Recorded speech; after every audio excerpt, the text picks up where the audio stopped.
हे सगळं घ्या आपलं. इथं दूर आता आला जरा मोजा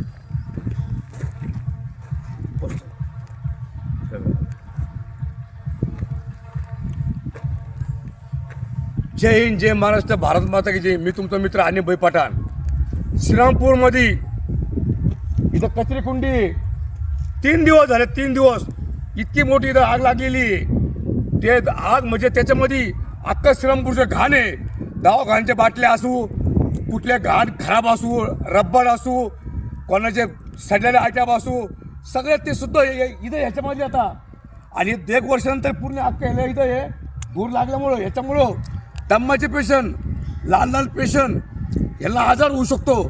माझं म्हणणं इथे अग्निशस्त्राचे जो गाडे अधिकारी ते काय घरी बसून फक्त पगार घेता का? त्यांना काय निधी का फुकटची येते का?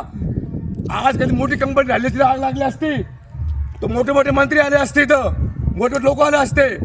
इथं कमसे कमी हे तर दूर फक्त आहे ना खबरी वार्ड नंबर मध्ये 1 मध्ये नाही, ward number 2, ward number 5, Belapur, तिकडे खैरी, गोंधणी गाव, सगळ्या ठिकाणी फिरवलं.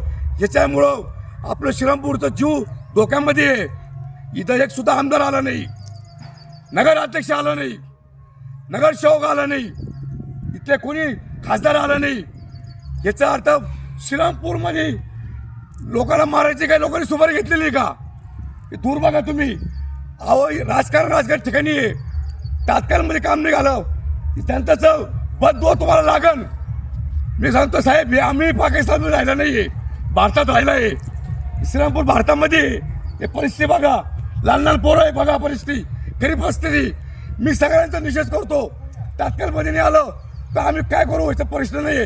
जय हिंद, जय महाराष्ट्र, भारत माता की जय. हम सब एक है.